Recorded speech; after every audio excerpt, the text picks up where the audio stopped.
Owner दंडवत हमारा जो विषय है अनर दंडवत का, वो हमने 81 नंबर के श्लोक में लास्ट क्लास में पूरा कर लिया था। और अब हम 82 नंबर का श्लोक आज हम कर रहे हैं। भोगो वो परिमाण गुणव्रत का जो भेद है, उसका भेद हम आज समझ रहे हैं। भोगो वो परिमाण व्रत को हम समझ रहे हैं। मैं यहाँ से श्लोक पढ़ रहा हूँ। तो 82 नंबर का श्लोक हम यहाँ से ले रहे हैं। अक्षार्थानां परिसंख्यानं भोगोपभोग परिमाणम् अर्थवतामप्यवधौ रागरतीनां तनूकृतये।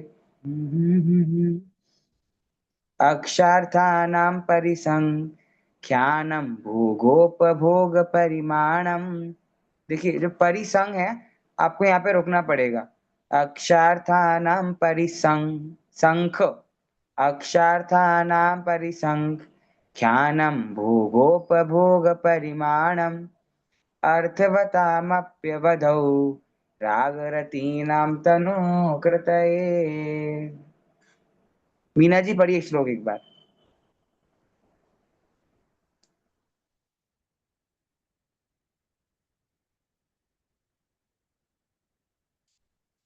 मीना जी, आप एक सेकंड में आपको अनम्यूट कर देता हूँ।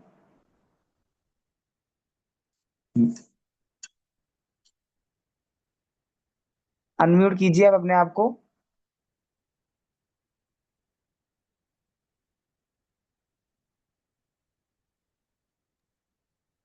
ये आप। अक्षार्थानां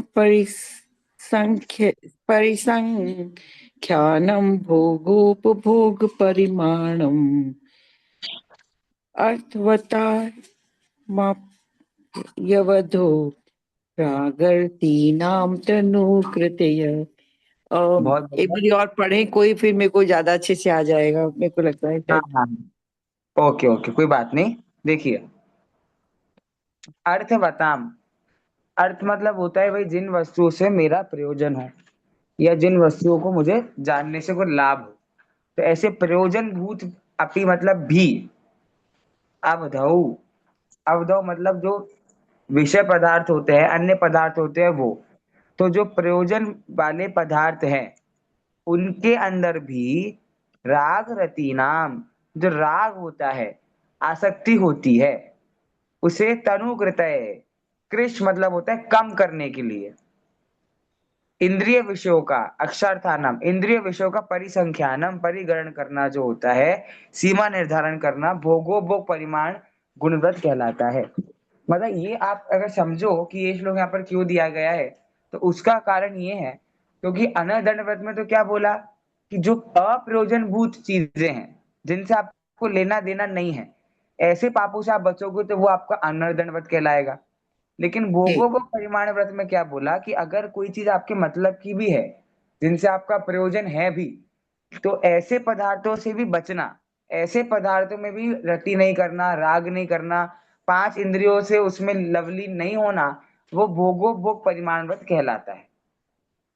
देखिए, प्रभाषण दास टीका में क्या बोल रहे हैं। सांप्रतम भोगोपभोग परिमाण लक्षणम गुणव्रतम आख्यातुम आह। भोगोप परिमाण गुणव्रत को आप कह रहे हैं। भोगोपभोग परिमाणम भवति, भोगोपभोग परिमाण होता है। किम तद्व कैसा होता है, यत परिसंख्यानम परिगणनम, उसको आप कहते हैं। कैशाम कैसा कहते हैं। अक्षार्थानाम इंद्रिय विषयाणाम कथम भूतानाम अपि। जो इंद्रिय होती है, पांच विषय की पांच इंद्रियां होती है, उनको अपने प्रयोजन पदार्थों में नहीं लगाना। अर्थवताम अपि सुखादि लक्षण प्रयोजन संपादकानाम अपि, अथवा अर्थवताम सग्रंथाम अपि शावकाणाम। अगर जिन पदार्थों से हमको सुख की उत्पत्ति भी लग रही हो, ऐसे पदार्थों में भी हमको क्या करना है, पांच इंद्रियों की से रक्त नहीं होना है। इसका कारण क्या है पता है। भाई कोई पदार्थ हमको बहुत अच्छा लग रहा है, लेकिन उस पदार्थ से भी आप क्यों बोल रहे हो कि भैया उस पदार्थ में भी राग नहीं करना। उसका कारण ये है क्योंकि आपको लग रहा है कोई पदार्थ सुख दे रहा है, पर संसार में कोई पदार्थ सुख दे ही सकता नहीं है। तो इसलिए अगर कोई ऐसा पदार्थ है जो आपको सुख देने वाला लग रहा है, तो वास्तव में वो पदार्थ भी सुख देने वाला नहीं है। किमर्थम क्यों कि तनुकृत है कृषत कर कृष्णतरत्व करणार्थम, उससे हमको राग को कम करना है। कासम राग रतीनाम रागेण विषयेषु रागोद्रकेण रतय आसक्तस्य साम। भाई आसक्ति होती है, पर पदार्थों को जानने में हमारी आसक्ति होती है, इसलिए उस आसक्ति को कम करना पड़ेगा आपको। अगर आप ऐसा बोलोगे प्रयोजनभूत पदार्थ में तो हम खूब पाप करेंगे और अप्रयोजनभूत में हम पाप नहीं करेंगे, तो ऐसे काम नहीं चलता है, क्योंकि जब तक राग बना रहेगा तब तक संसार में अटके रहेंगे। कस्मिन सती अवधो विषय परिमाणे, जो अन्य विषय होते हैं उन विषयों में परिमाण करना, लिमिटेशन करने का नाम भोगोपो परिमाण व्रत होता है। ठीक है, ये क्लियर हो गया। पराठे वगैरह कुछ और बना दे, शायद कम पड़ जाएगा ये। अगले क्वेश्चन, अगले उसकी तरफ बढ़ते हैं। श्लोक 83 नंबर का श्लोक। उस तरह से देख। अब चल बेटा। भोग और भोग परिमाण व्रत में, मीना जी आपका माइक ऑन है। भोग और भोग परिमाण व्रत में दो शब्द है, भोग और उपभोग। तो भोग क्या कहलाता है, उपभोग क्या कहलाता है, वो देखिए। भुक्त्वा परिहातव्यो भोगो भुक्त्वा पुनश्च भोक्तव्यः। पहली लाइन तो पूरी टूट टूट के लिखी, अलग अलग लिखी है, तो कोई दिक्कत नहीं है। अब उपभोगो शन वसन वसन, अब तक आप समझ गए होंगे। ट्रिक इतनी होती है, कहाँ पर रुकना है वो आपको पता होना चाहिए। उपभोगो शन वसन, यहाँ रुकना है। प्रभृति पंचेंद्रियो विषय, देखिए। भुक्त्वा परिहातव्यो भोगो भुक्त्वा पुनश्च भोक्तव्यः, उपभोगो शन वसना प्रभृति पंचेंद्रियो विषय। एक सेकेंड। ओके, आशीष जी अगला श्लोक, ये वाला श्लोक आप पढ़िएगा, मैं वापस स्क्रीन लगा रहा हूँ।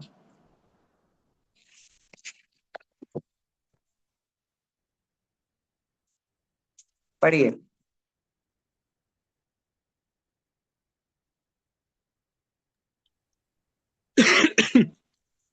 भुक्त्वा परिहातव्यो भोगो भुक्त्वा पुनश्च भोक्तव्यः उपभोगोष्वनशन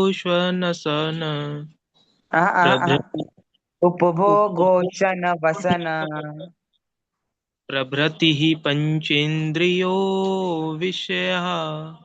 सेकेंड है, एक बार और बोलिए आशीष जी। उपभोगोशनवसन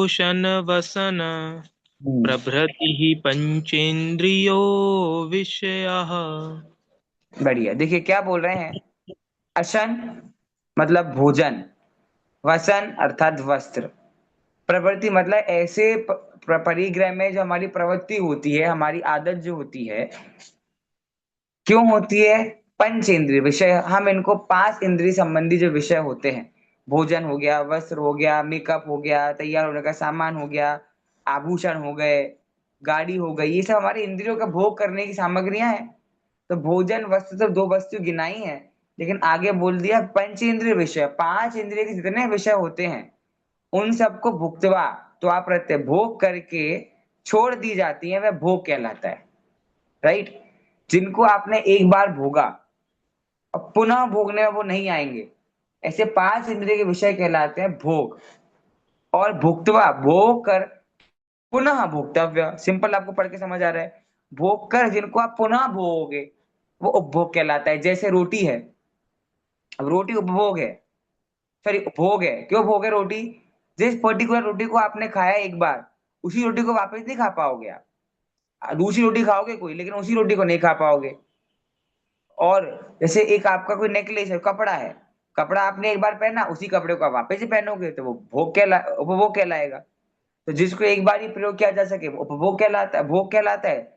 और जिसको बार बार बार उपयोग किया जाए वो भोग कहलाता है ना। सिंपल है, देखिए। अथ को भोग कशो भोगो यत परिमाणम क्रियते इत्य आशंकया।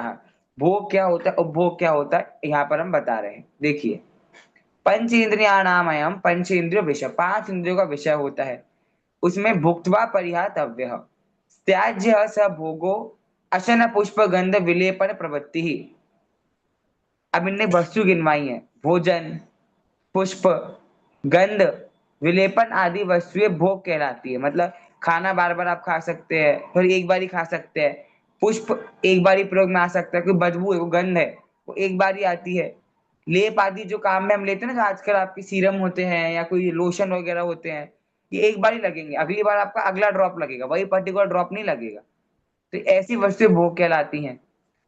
यह पूर्वं भुक्त्वा पुनश्च भोक्तव्यः स उपभोगो वसनाभरण प्रवृत्ति वसनम वस्त्रम।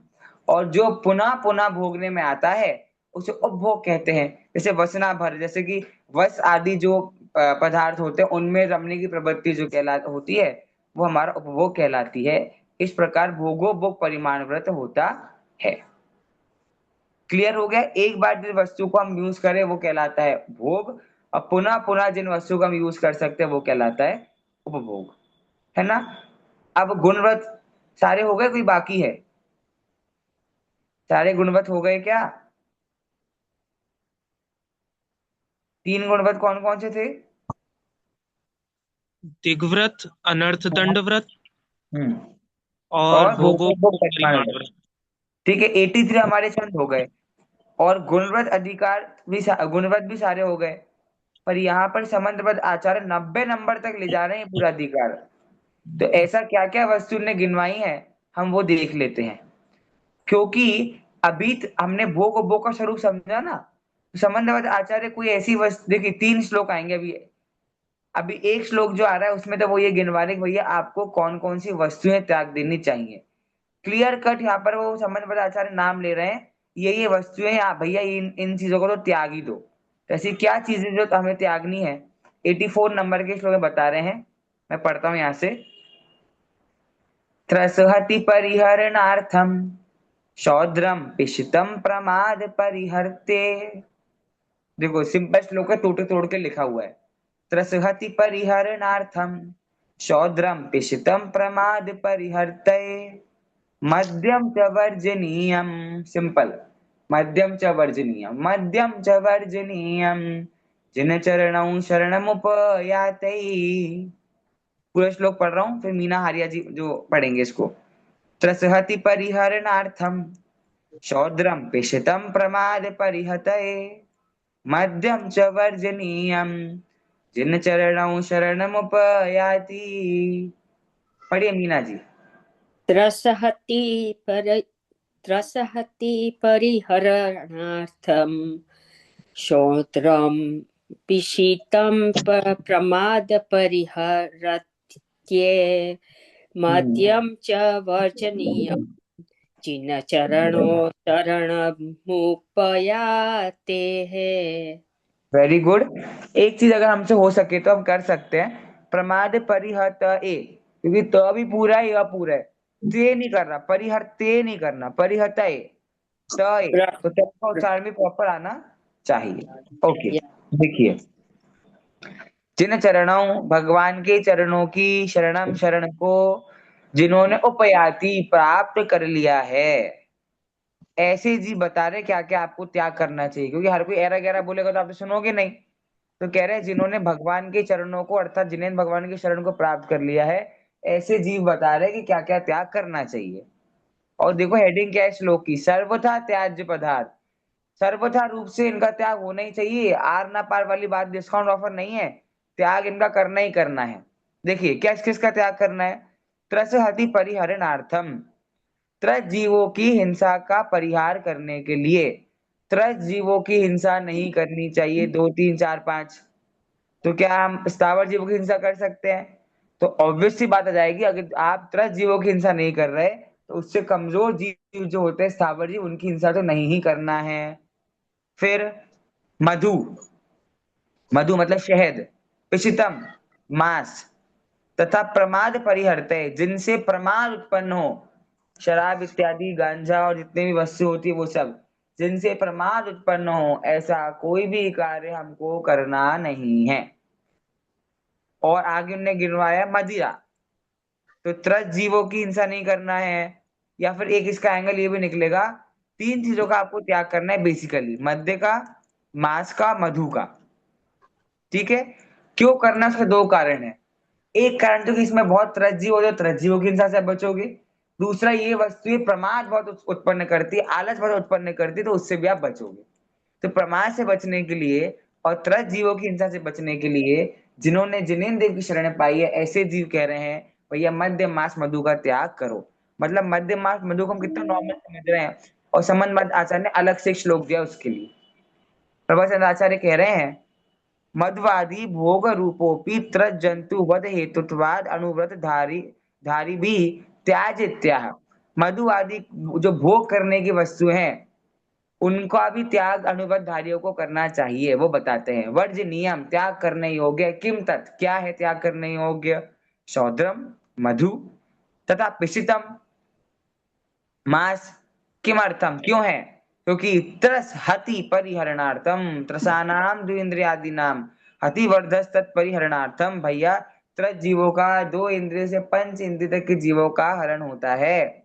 तथा मध्यम च वर्जनीयम आपको मदिरा का भी पान करना है। किमर्थम क्यों करना है, प्रमाद परिहर्तये माता भारेति विवेक भावा प्रमाद तस्य परिहतये परिहरार्थम। देखो कितनी अच्छी बात बोली, क्योंकि जो जी मदिरा पान करता है, हिंदी में अंतिम लाइन पढ़ो, यह माता है या स्त्री। इस प्रकार के विवेक के अभाव को प्रमाद कहते हैं। मतलब जो जी प्रमाद करता है वो ये भूल जाता है मेरी माता कौन है, मेरे पिता कौन है, मेरी पत्नी कौन है। इसलिए आपको मदिरा का भी त्याग करना है। केर तर्जनियम शरणम उपयादि शरणम उपगतई। किसने कहा ये बात, जो जिन शरण को पा लिया है। को हो किसकी शरण को पा लिया है, जिन शरणों शावक त्याज मिथ्यर्थ। शावक को त्यागना चाहिए क्योंकि जिन भगवान की जिसने शरण प्राप्त कर ली है उस जीव ने बोला है कि भैया ये सब वस्तुएं तो आपको क्या है त्याग कर देनी चाहिए। मध्य मास मधु त्याग कर देना चाहिए क्योंकि इनसे त्रस जीवों की हिंसा प्रमाद उत्पन्न होता है। त्यागने की बात चल रही है तो लगे हाथ एक और श्लोक हम कर लेते हैं 85 नंबर का, जिसकी हेडिंग है अन्य त्याज्य योग्य पदार्थ और क्या क्या त्यागना चाहिए। मैं पढ़ता हूं फिर संध्या जी श्लोक पढ़ेंगी। अल्प फल बहु विघातान मूल कमाद्राणि श्रृंग वेराणि नवनीत निम्ब कुसुमम कैतक मित्येवमवहेयम। इसमें ऑलरेडी लिखा हुआ है, जहां जहां पे गैप है वहां पर रुकना है, इतनी सी बात है। अल्प फल बहु विघातान मूल कमाद्राणि श्रृंग वेराणि नवनीत निम्ब कुसुमम कैतक मित्येवमवहेयम। पढ़िए संध्या जी।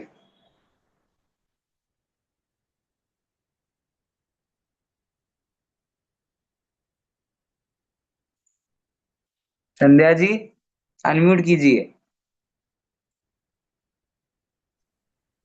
अल्प फल बहु विघातान मूलक माद्राणि शृंग वेराणि नवनीत निम्ब कुसुमम कैतक मित्येव मवहेयम। मित्येव मवहेयम हाँ कैतक मित्येव मवहेयम। बढ़िया। मित्येव मवहेयम। अल्प फल थोड़े फलों को लेना और बहुविघातात बहुत त्रस्त जीवों का घात करने से।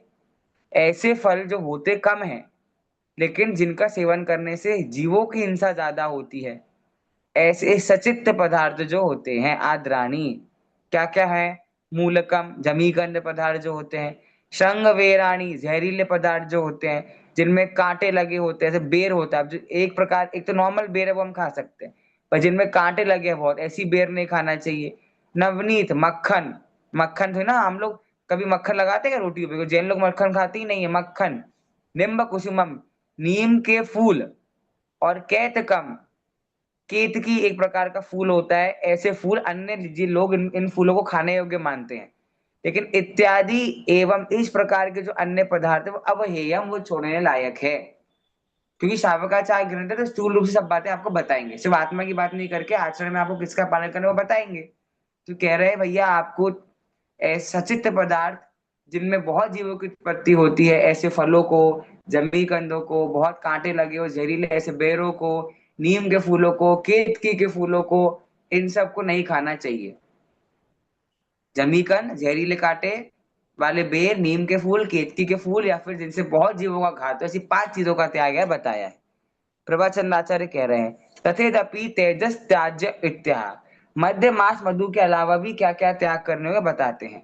अवहेयम अर्थात त्यागना है, किम तत् किसका, जो मूलकम, जो मूल अर्थात जमी कंदो, तथा संग वीराणी आद्रकाणी जिसमें कांटे लगे हों, किम विशिष्टानी आद्राणी अशुष्काणी, अशुष्काणी मतलब होता है जो सचित्त हो, तथा नवनीतम च, अशुष्काणी मतलब तो होता है कि वो बेर जिसमें कांटे लगे हैं, और नवनीत मतलब मक्खन, और निम्ब कुसुम इत्युदि उपलक्षणम सकल कुसुम विशेषाणाम तेषाम, नीम का फूल कुछ या फिर केतकी का फूल ही नहीं, प्रभुचंदाचार्य जोड़ रहे हैं सकल कुसुम विशेषाणाम, जितने फूल होते हैं उन सब का त्याग करना, फूल खाने योग्य चीज नहीं होती है, तथा कैतकम के तत्या इदम कैतकम गुद्धर इत्येवम इत्यादि सर्वम अवेयम, तथा कैतक केतक का आदि फूल या फिर इत्यादि जितने फूल होते हैं उन सब का त्याग करना है।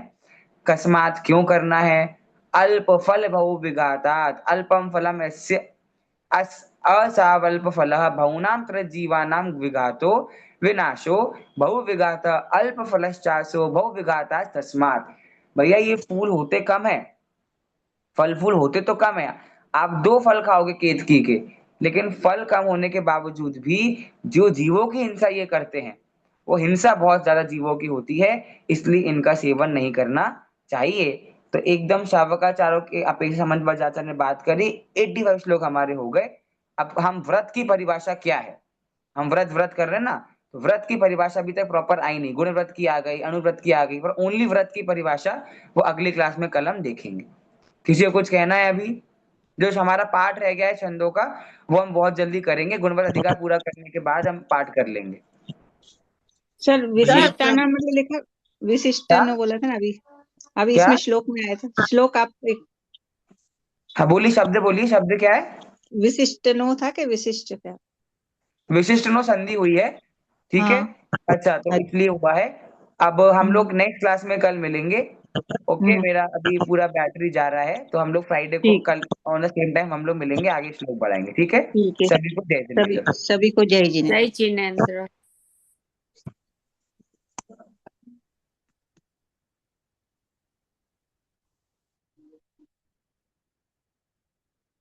जय जी।